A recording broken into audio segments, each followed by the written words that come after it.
Maintenant, nous allons étudier le cas où des modificateurs peuvent intervenir au niveau d'une sélection de sous-objets, par exemple de polygones. Donc pour cela, nous allons aller tout en haut de la pile de modificateurs de l'objet box03 et nous allons ajouter le modificateur polyselect où nous trouvons les différents sous-objets d'un objet polygonal, à savoir les vertex, les arêtes, les borders, qui sont une suite d'arêtes, les polygones et le sous-objet élément. Donc ici, nous allons en sous-objet polygone pour pouvoir sélectionner une série de polygones propres à l'objet box03. Nous allons effectuer cette opération de sélection sous-objet en fenêtre front en créant un rectangle de sélection des 4 dernières séries de polygones de l'objet box03. Donc, nous voyons bien ici en rouge la sélection polygonale. Et vous pouvez remarquer ici que dans la pile modificateur, nous sommes en sous-objet jaune. Sous-objet, donc la couleur est jaune. Et que le type de sélection sous-objet est de type polygonal. Car nous avons la même icône ici qui indique que la sélection sous-objet est ici de type polygonal. Et donc, tout modificateur qui va être rajouté au-delà de polyselect se référera à cette sélection polygonale. Donc, nous allons continuer ici en allant non pas modifier, rajouter un modificateur dans la liste des modificateurs, mais nous allons copier le modificateur lattice qui se trouve sur l'objet box01. Alors pour cela, comme nous sommes en sélection sous-objet et que nous ne voulons pas perdre la sous-sélection actuelle, nous allons, avec la touche H ou l'icône Select by Name, choisir l'objet box01, icône sur Select, et comme nous l'avons vu auparavant, nous allons pouvoir cliquer droit sur le modificateur ici, lattice, lancer la commande donc copy, et revenir sur l'objet box03 et automatiquement retrouver la sous-sélection de polygones de cet objet. Et au niveau donc du polyselect, cliquez droit dans la pile des modificateurs et ici prendre la commande paste. Ici donc nous avons un effet lattice issu du modificateur lattice lui-même affecté à l'objet box01.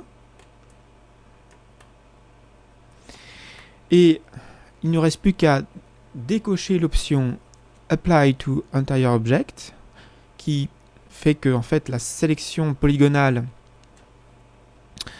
qu'il y a juste en dessous ne reçoit pas, n'est pas appliquée juste à cette sélection-là, mais à l'objet entier. Donc nous allons décocher cette option Apply to Entire Object au modificateur lattice pour qu'effectivement il comprenne bien que son effet lattice puisse se répercuter sur la sous-sélection à laquelle il se réfère, c'est-à-dire ce qu'on a sous-sélectionné en polyselect.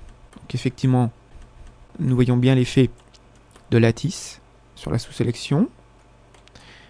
Et nous la retrouvons évidemment sur l'objet box02, puisque cet objet est instancié.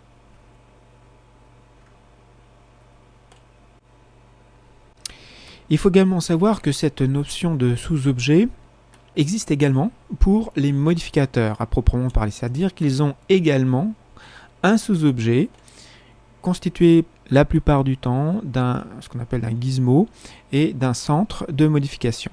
Alors, pour bien comprendre cet aspect, nous allons sélectionner l'objet box01, puis nous allons zoomer sur cet objet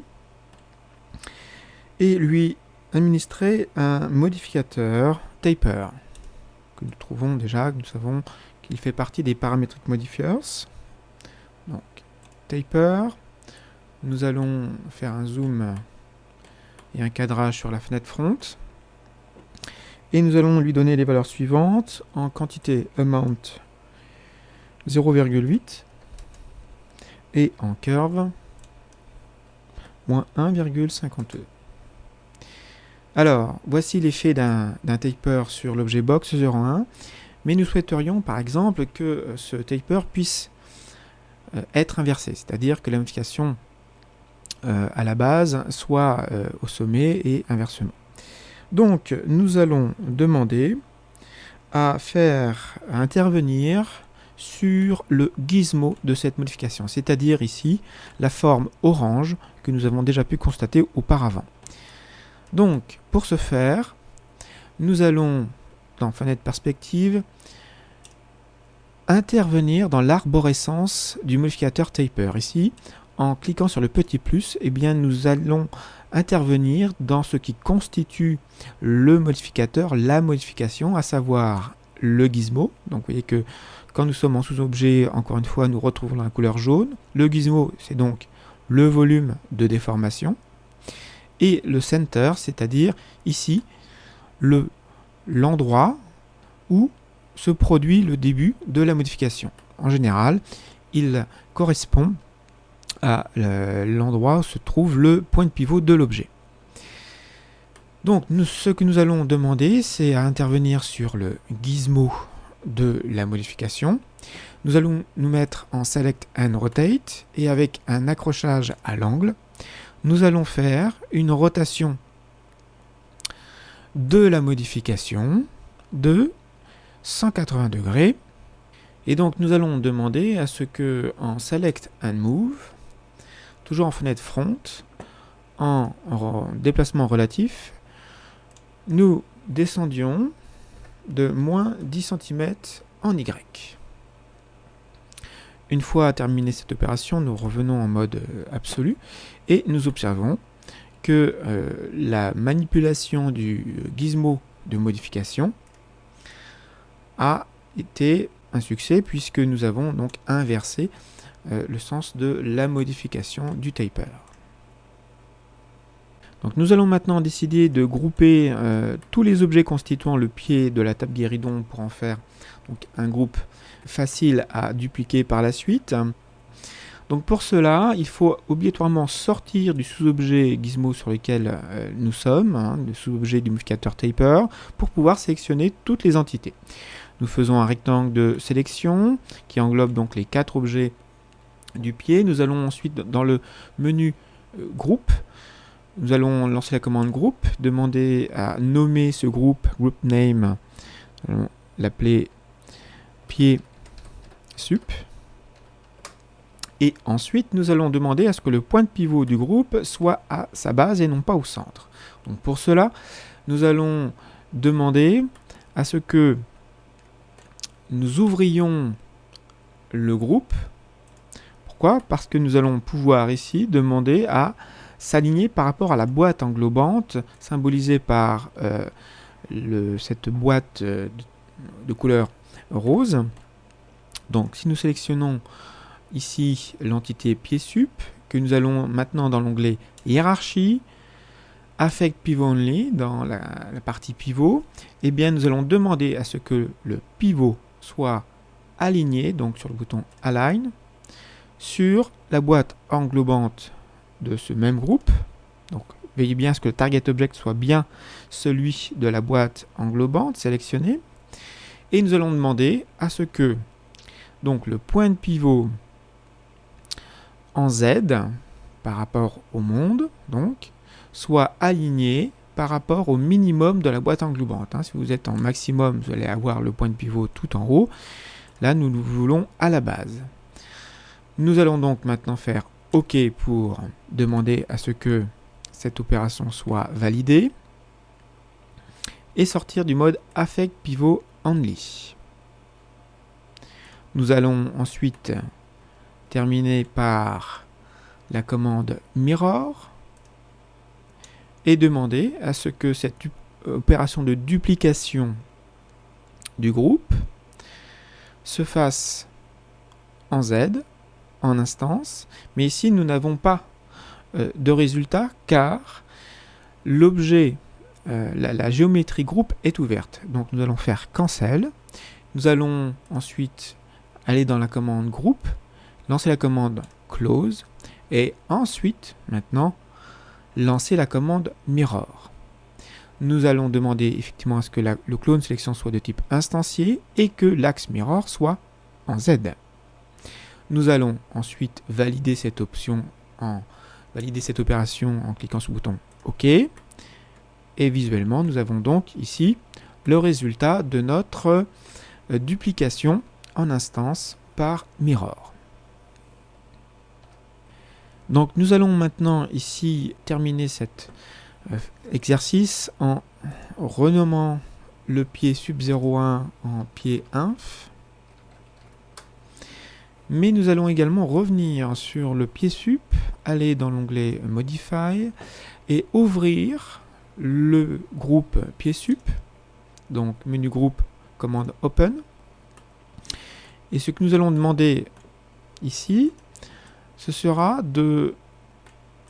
d'intervenir sur tous les composants, tous les constituants de ce groupe, toutes les géométries. Donc nous allons appuyer sur la touche H et nous nous rendons compte que le pied sup, qui est donc le groupe, ici ouvert, donc on le voit, il a des intervalles qui indiquent que c'est un groupe constitué de box 01, 02, 03 et chamfer box 01, car nous sommes en display subtree par défaut. Nous allons sélectionner ici l'objet box 02 ici, et ici donc, nous avons la possibilité d'intervenir sur n'importe quel élément. Box 02, nous voyons que l'instanciation est toujours valable par rapport à l'objet box 03 ici. Nous allons intervenir plus particulièrement sur l'objet chamfer box 01 et demander à collapser la pile de modificateurs de cet objet. Collapser veut dire donc rétracter toutes les modifications de cet objet. Nous allons produire cette opération en cliquant droit sur le dernier modificateur de cet objet, ici taper, et prendre la commande collapse all. Ici vous avez évidemment un message d'avertissement qui vous dit attention, vous allez aplatir totalement la pile de modificateurs et vous n'aurez plus accès au réglage de ces modificateurs, c'est ce que nous souhaitons. Donc nous allons cliquer sur le bouton Yes et nous nous retrouvons avec un objet de type Editable Mesh qui est donc par défaut l'objet éditable dans 3ds Max. Nous avons effectivement perdu tous les modificateurs de cet objet, mais nous en conservons le résultat ici géométrique. Nous procédons en général à un collapse des modificateurs quand nous savons que les modificateurs n'ont plus lieu d'être réutilisés par la suite, ce qui nous permet de gagner en mémoire et donc en termes d'exécution et d'affichage, de gestion de scène. Il est préférable, une fois que l'objet est modélisé, de collapser, de rétracter tous les modificateurs ayant constitué à sa création. Donc nous pouvons demander à faire de même pour les autres objets. Alors plus simplement, nous pouvons donc sélectionner le reste des objets de ce groupe et directement, alors nous ne pouvons plus accéder à la pile des modificateurs car chaque objet a des modificateurs différents, mais nous pouvons accéder au même résultat, c'est-à-dire avoir un objet en Editable Mesh ou en Editable Poly, en le convertissant, c'est-à-dire que nous allons rétracter également la pile des modificateurs de cette manière. Il suffit de cliquer droit sur la sélection et trouver la commande Convert to Editable Poly dans le quad menu Transform. Donc ici on va choisir Editable Poly car nous aurons la possibilité plus tard de pouvoir éditer les polygones de cette sélection de géométrie. Donc cliquez sur Convert to Editable Poly et nous pouvons ici nous rendre compte que chaque objet ayant été converti devient un objet Editable Poly. Tous les modificateurs ont disparu, mais nous conservons le résultat final de ces modifications. Nous allons maintenant sélectionner le groupe pied sup qui, ouvert, vous pouvez remarquer, est non plus en caractère gras. Une fois que vous refermez avec la commande groupe close, le groupe pied sup devient à nouveau en caractère gras. Et ici, donc, nous avons la possibilité de faire une première sauvegarde de ce fichier, sachant que nous continuerons et terminerons le processus de création du pied, la partie inférieure, par modélisation en polygone. Donc, cela fera partie d'une autre série d'exercices au moment de la modélisation polygonale. Donc nous pouvons sauvegarder avec le menu File, Save As, dans le projet Ghosty, demander à ce que le fichier soit sauvegardé sous guéridon _ 01.